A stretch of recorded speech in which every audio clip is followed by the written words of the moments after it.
Hello everyone, welcome to capsule science hub.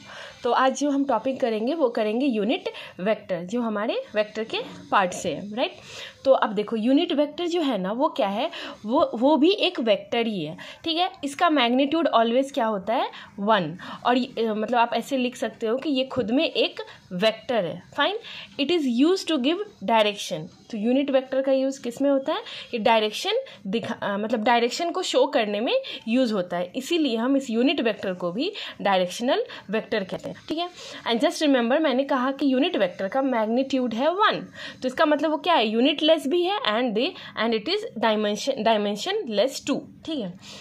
तो इससे पहले मैं मूव ऑन करूँ, मैं एक चीज़ आपको समझाना चाहूँगी। हमें पता है जब भी हम टर्म किसी भी चीज़ का, बी इट एनी वेक्टर, चाहे वो वेक्टर ए हो चाहे वो वेक्टर बी हो, तो याद रखिए वेक्टर को लिखने का तरीका क्या होता है। वेक्टर को लिखने का यही तरीका होता है ना, मैग्नीट्यूड और इनटू डायरेक्शन।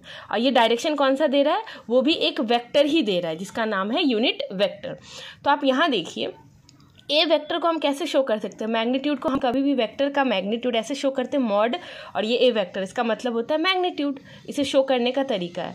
और ये क्या है, ए यूनिट वेक्टर, ठीक है। Unit vector is a vector in itself. तो इसका मतलब मैंने अभी आपको कहा कि यूनिट वेक्टर का मैग्नीट्यूड क्या है, 1। तो देखिए, a unit vector is 1। So since क्योंकि ये वेक्टर इन इटसेल्फ है, and we have studied just now कि वेक्टर का मैग्नीट्यूड किसका, यूनिट वेक्टर का मैग्नीट्यूड 1 होता है, फाइन। जैसे हम क्वेश्चन यहाँ एक छोटा सा है, एक ए वेक्टर का डायरेक्शन दिया हुआ है, and if they ask tell a cap, दिख रहा है ना, ए कैप को हम यूनिट वेक्टर के लिए शो करते कहाँ है, तो ऑलवेज याद रखिएगा ए कैप या डायरेक्शन जो शो करेगा वो ऑलवेज उसी डायरेक्शन में शो करेगा जिस डायरेक्शन में वेक्टर दिया हुआ है।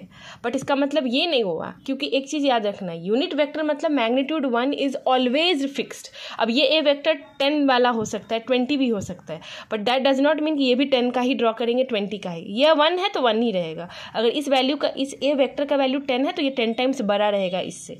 तो इससे हम ये समझते हैं कि जब भी वो आपको यूनिट वेक्टर या डायरेक्शन पूछे तो आप ऑलवेज बोलो कि a vector and a unit vector, ये ए वेक्टर हो या फिर ये आपका बी वेक्टर हो, कोई भी एनी वेक्टर, तो always a vector and its unit vector are always parallel vectors. तो ये एमसीक्यू में भी आ जाता है कि डायरेक्शन मतलब यूनिट वेक्टर और आपका नॉर्मल जो वेक्टर है वो दोनों का किस तरीके का वेक्टर हुए, टाइप्स ऑफ वेक्टर्स, तो वो हुए पैरेलल वेक्टर्स, फाइन। ऐसे ही क्या होता है, हर जगह हम डायरेक्शंस तो शो करेंगे ना, हमें बताना पड़ेगा एक्स एक्सिस पे है कि वाई एक्सिस पे है, राइट। तो उसमें ये डायरेक्शन यूज़ करने के लिए यूनिट वेक्टर का यूज़ होता है। तो we will understand this in the second part. So kindly subscribe, and अगर आपको हमारी चैनल पसंद आई हो तो डू लाइक। Thank you.